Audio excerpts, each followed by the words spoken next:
Hello everyone. You are warmly welcome to Saman Yapa YouTube channel. දවසකට වතාවක් කතාවට රටාවක්. අද දවසේ පාඩමෙන් මම ඔයාලට කියලා දෙන්නේ මෙන්න මේ වාගේ එදිනදා කතා බහේදී ඊටාම වටිනා වාක්‍ය ටිකක්. අපි කොහේ හරි ගිහිල්ලා නිදහසේ කතා කරමු. විවේකීව කතා කරමු. මට ඕනේ ඔයත් එක්ක නිදහසේ කතා කරන්න. විවේකීව කතා කරන්න. ඔයාට මෙහි නිදහසේ ඉන්න පුළුවන්. මෙන්න මේ වාගේ අදහස් ඉංග්‍රීසියෙන් කියන තාලේ තමයි අද දවසේදී අපි සාකච්ඡා කරන්නේ.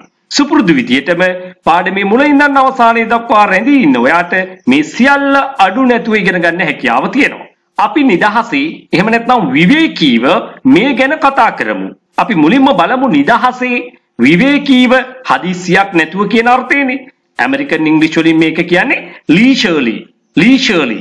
නමුත් බ්‍රිටිෂ් ඉංග්‍රීසි වලින් කියනවා leisurely. Let's leisurely talk about it. Let's leisurely talk about it. අපි නිදහසේ මේ ගැන කතා කරමු. ක්‍රියා විශේෂණ පදයක් ප්‍රධාන ක්‍රියාපදයට පෙර යෙදීමෙන් අදාළ ක්‍රියාව අවධාරණය කිරීමකුත් මේකෙන් කෙරෙනවා. Let's talk leisurely about it. අපිට මේක ඒ විදිහට කියන්නත් පුළුවන්. ප්‍රධාන ක්‍රියාවෙන් පසුව leisurely කියන වචනය භාවිතා කරන්නත් පුළුවන්. නමුත් මෙතනදී අපි ප්‍රධාන ක්‍රියාවට පෙර යෙදීමෙන් අදාළ ක්‍රියාව විශේෂ කිරීමක් කරලා තියෙනවා. Let's leisurely talk about it. අපි කොහේ හරි ගිහිල්ලා නිදහසේ විවේකීව මේ ගැන කතා කරමු. Let's go somewhere and leisurely talk about it.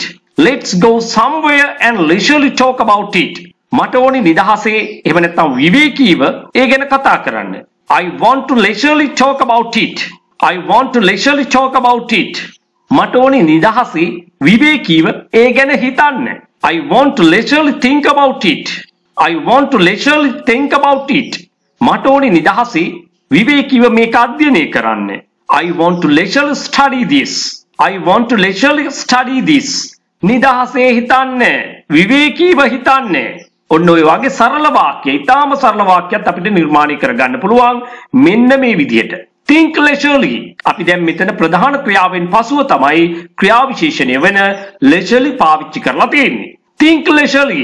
නිදහසේ හිතන්න, විවේකීව හිතන්න. නිදහසේ කතා කරන්න. නිදහසේ කතා කරන්න. විවේකීව කතා කරන්න. අපි මේක කොහොමද කියන්නේ? talk එහෙම නැත්නම් speak අපිට භාවිතා කරන්න පුළුවන්. talk leisurely, speak leisurely, talk leisurely, speak leisurely. නිදහසේ කන්න. එහෙම නැත්නම් විවේකීව කන්න. හදිසියක් නැහැ. අන්නේ අදහස දෙන්නේ කොහොමද? eat leisurely, eat leisurely. නිදහසේ අඳින්න. දැන් චිත්‍රයක් කියලා හිතන්නකෝ. හදිසියක් නැහැ. බොහොම නිදහසේ විවේකීව අඳින්න. draw leisurely, draw leisurely. නිදහසේ එහෙම නැත්නම් විවේකීව ඇවිදින්න. walk leisurely. මෙන්න මේ වගේ දේවල් ඔයා ඉගෙන ගන්න සමන් යාපා YouTube channel එකත් එක්ක දිගටම රැඳිලා ඉන්න.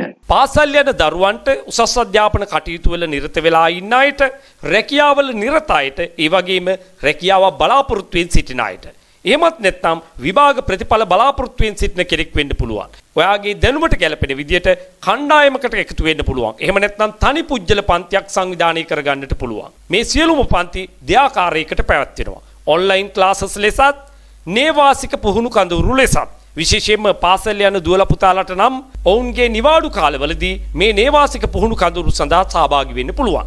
සාමාන්‍ය පෙළ විභාගයෙන් පසුව එහෙම නැත්නම් උසස් පෙළ විභාගයෙන් පසුව ප්‍රතිඵල බලාපොරොත්තු වෙන්න ඉන්න සිසුන්ට දින 45 නේවාසික කඳවුර සඳහා අනිවාර්යයෙන්ම සහභාගී වෙන්න පුළුවන්. ඒ වගේම වැඩිහිටියෙක් වෙන්න පුළුවන්, රැකියාවක් බලාපොරොත්තු වෙමින් ඉන්න කෙනෙක් වෙන්න පුළුවන්. මෙකී නොකී ඕනෑම කෙනෙකුට ඉංග්‍රීසි භාෂාව ව්‍යාකරණානුකූලව ඉගෙන ගන්න ගමන් චතුර ලෙස ඉංග්‍රීසි කතා කිරීමට අවශ්‍ය නම් ඔවුන්ට නේවාසික කඳවුරු සඳහා සහභාගී වෙන්නට පුළුවන්. ඔබ මේ සම්බන්ධව උනන්දුවක් දක්වන්නේ නම් ඔබගේ අවශ්‍යතාවය පැහැදිලි කරමින් 071 011 22 62ට දැන්ම WhatsApp voice message එකක් යොමු කරන්න.